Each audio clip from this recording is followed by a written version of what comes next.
So is this the opportunity you could have been waiting for you to buy some amazing stocks in Kenya? Now, lately I've been speaking so much about stocks in Kenya, and obviously for the right reasons, because there's just lots of potential in stocks. And of course, the need to diversify and ensure that you are investing across the board. I sometimes fall for the trap of talking too much about very safe investments, but some of you could be more interested in more risky investments that have higher, potential for returns. Things that could actually give you really good money, because I do focus so much on like safe investments, because I talk to a lot of beginners, and therefore sometimes they want to focus more on like reserving their capital while trying to build wealth out of it. But again, there are those who have some money and you want to play around.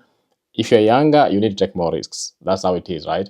If you're in your 20s, if you're just getting in, however much you want to invest in those safe things, and as you begin and as you put your feet in, you also want to be sure that you try more risky stuff, you try more stocks, you try things that could actually give you crazy money. I've done 2 videos now. I did a video of someone making money from 3 million to 60 million in the stock market, and which stock they bought. Then I did a video on Safaricom, the profits they have made, how it is doing as a company, and whether you should buy it or not. You should watch that video as well. Now, the main reason why we're talking about Safaricom now is because the government is selling its stake in Safaricom. Now, this could potentially mean a lot of good things for you as an investor, or someone who wants to start invest, or it could mean bad things, right? Let's see in the video what it means. As usual, this Kensmoneymatters, we talk about the money mindset, how to make that money, how to manage that money, how to invest that money, how to assure yourself of a lifetime of income, basically financial freedom. So the government of Kenya has decided to sell their stake in Safaricom. This is big news, and it's good news for most investors. But before we get into that, guys, I did speak so much about Safaricom, so make sure you check out the video on Safaricom and the details. But just to give you a bit of a recap right now, at this time of shooting this video, Safaricom is trading at 20 Kenya shillings, right? So it's been an average of 20 to 19 for a long time now. I did go into details on the highest point that Safaricom has gone to, almost 50. I think it was like 46, and then it dropped after COVID, and it's just never recovered. So if you're looking at like the performance, the intraday performance, the short-term performance, it's been good.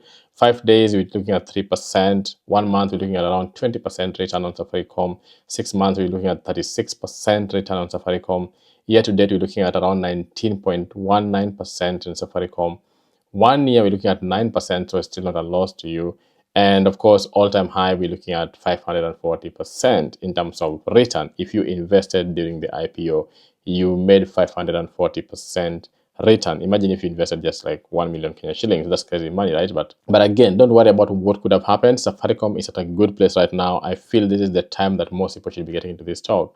And the reason being, number one, is cheap, it's available. And two, I can tell you categorically, looking at the numbers, that Safaricom is still going to do well. Looking at just the fundamentals of Safaricom, it's still a company that I fully believe in. And that's what I did that video. So I think that it's a really good stock to have in your portfolio if you want to like buy something that's a bit more volatile. But of course, you have to be ready that one day, your stocks could be lower than you expect them to be. And that's just the nature of investing in stocks that you need to be aware of. So anyways, just performance, share price at 20 Kenya shillings as we speak.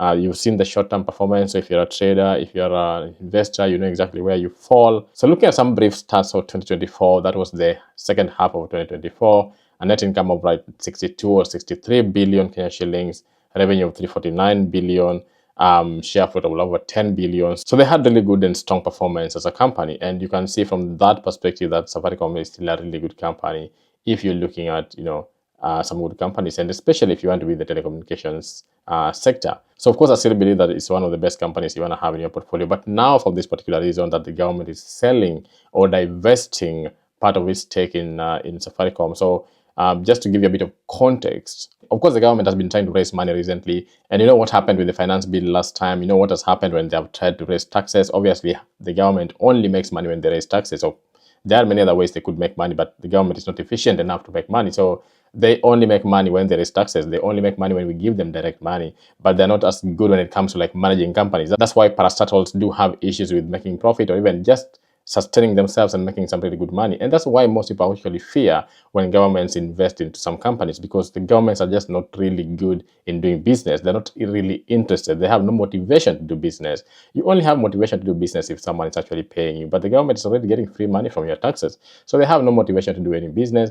Plus, it is always mismanaged. It's just nature of politics, nature of government, parastatals. And we've seen that in Kenya as well with the parastatals. So the government is trying to raise at least $1.16 billion in this financial year, which is 2025-2026. And they're trying to raise this money by selling some of their stakes in different companies that they own or they own parts of. So with Safaricom, at the moment, they're trying to raise part of this $1.16 billion by selling a 35% stake. Obviously, this is an easier way for them to go and raise money without trying to raise taxes like they have done before, which then causes a lot of political issues as well for the country. Now, it's sad, of course, that they're selling some of these investments for them to try and pay the debt. We have so much debt, and we're spending billions and billions of dollars in interest payments alone, and therefore the government has to get some money somewhere to pay these loans. So for us as investors, it's good in two ways. Number one, the government is trying as much as possible not to default on its debt, because that's a big thing. If it does default, that's a big thing. I know we're currently out of the woods a bit, and obviously, the government is trying hard not to default, because then that comes with a lot of repercussions, economically speaking, and even politically speaking.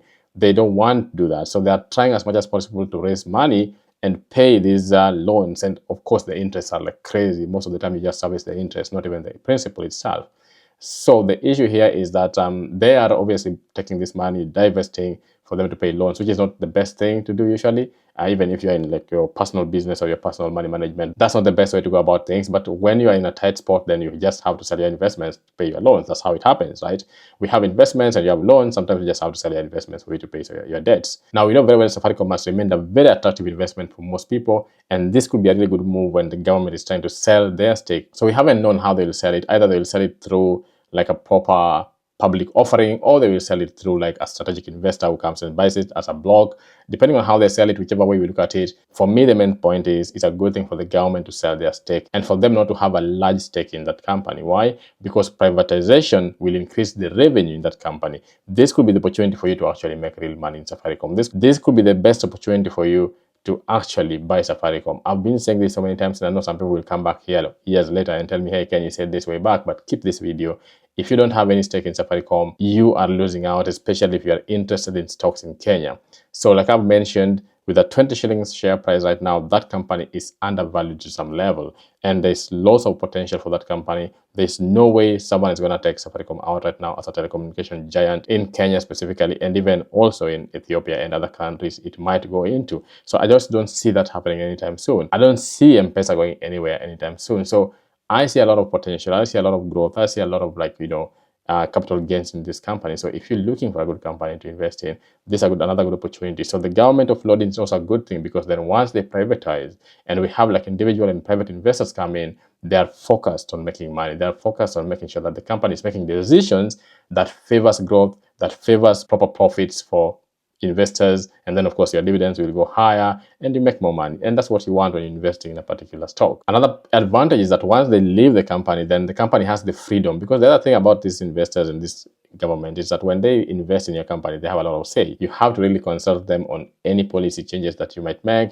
You have to ensure that those policy changes or any changes within the company are aligned with their interests as well. But once it becomes private, that's an opportunity for them to work with anyone to ensure that they can move further and faster. Sometimes government just clogs the process of a company growing, a company making money. But once they have like much less stake in that company and they're not really interested in what's happening, then the company is focused on privatizing and making sure it makes a lot of money. And again, the other point is that Kenya is still positioning itself as a hub for international digital innovation, and that is actually using Safaricom at the center of it. In terms of providing almost everything, Safaricom is at the center of that innovation strategy. So you have to be in that plan. You want to be in the process. You want to be one of those people who is going to benefit from this growth once it happens or when it happens. So yeah, I think if you want to make some good money, this is the time to buy Safaricom. And let me know if you're buying it. Let me know in the comment section below if you're buying some Safaricom. It's only 20 shillings a share. Guys, put in some money. Let's see how it goes, and let's see how it does in the next few years. You can't regret it, guys. You can't.